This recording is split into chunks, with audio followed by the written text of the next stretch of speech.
The next subject is my favorite, setting goals.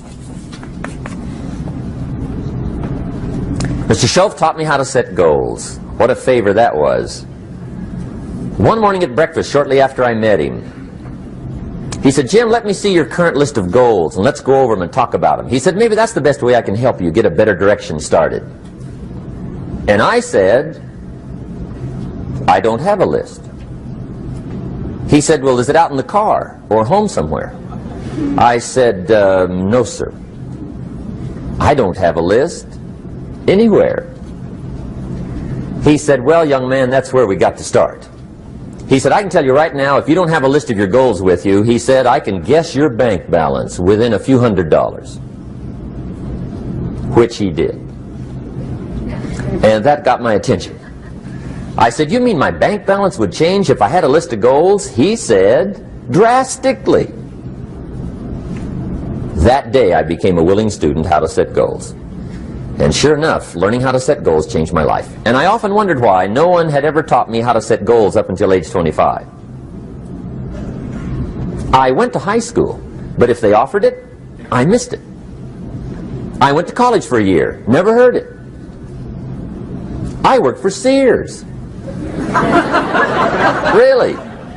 And to my knowledge, Sears never taught it. Right? How to set goals. So here I am, age 25, married, my family's starting, I've been to college, I'm working, and I still don't know how to set goals. But fortunately, when I was 25, I met the man who taught me how. And it revolutionized my whole life. Economically, socially, personally, it's incredible. Major key to your better future is you. Now my first suggestion is, transfer this to a card or something where you can put it up, where you can see it every day. Preferably put it up where you can see it at the beginning of the day, before you go off to put the day together. This is a good phrase just to glance at, to keep in mind as you're putting the day together. It's called the silent seminar. If you'll just let this talk to you during the day, I found it to be tremendously helpful. The major key to your better future is you. For a big share of my life now, I didn't have this one quite figured out. Among a lot of things I didn't have quite figured out. Many things used to puzzle me back in those early days. I used to wonder why two people could work for the same company, one make twice as much money. Now see, that used to puzzle me. And maybe they were the same age, graduated from the same school, live in the same community, work for the same company, with the same products and the same services. They've got the same traffic, the same problems, and one makes $1,000 a month, the other one makes $2,000 a month. Now that was my puzzling question. Why would this long list be the same and the money twice as much? I asked, what's the difference between $1,000 a month and $2,000 a month? And I don't mean $1,000 a month, right? I could figure that out. But what makes the difference? Why would one person do twice as well, 3 times as well? Speaking economically. Now I know there's more than one way to do well. I understand that. But in this little narrow area called compensation, what's the difference? Well, back then, with my faulty thinking, I'm trying to reason it out. I thought, well, maybe time makes some of the difference, right? Some people do better because they have more time. I used to say, Harold ought to be able to do well. He's got a lot of time. If I had all of Harold's time, I could do well. Now, that's got to be dumb, right? Number one, you can't get somebody else's time.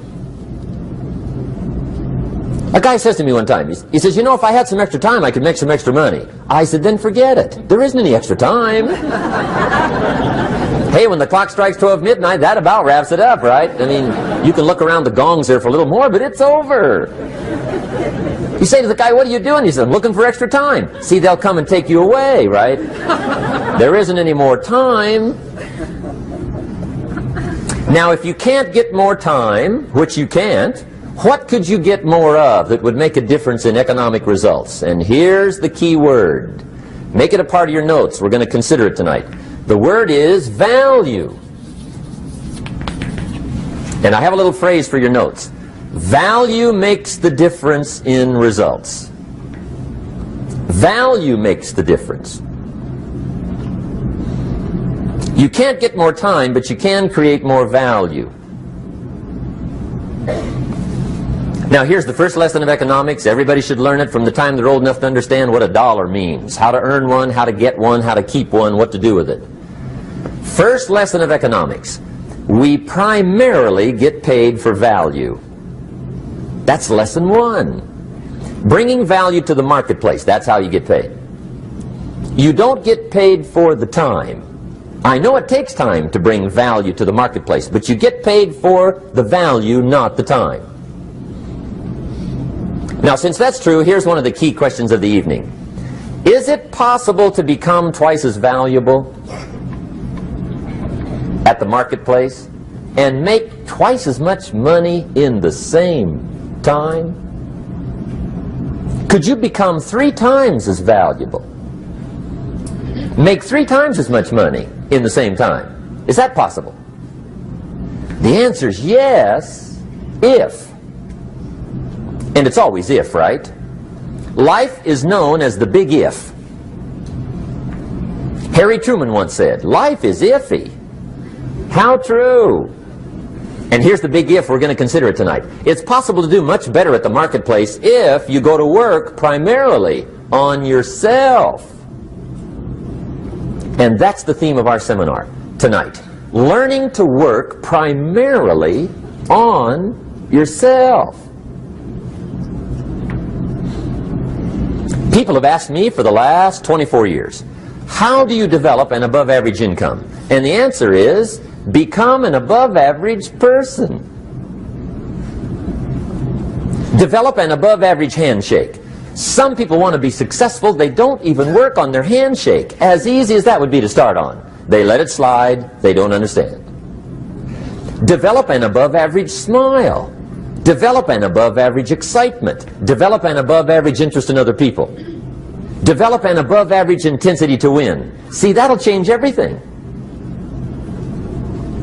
Probably one of the most frustrating experiences in life is looking for an above average job with above average pay without becoming an above average person.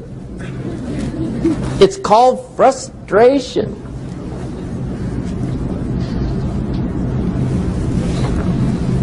And Mr. Shoaff gave me probably the greatest clue he gave me when I first met him. He said, Jim, if you want to be wealthy and happy the rest of your life, just learn this lesson well. He said, learn to work harder on yourself than you do on your job.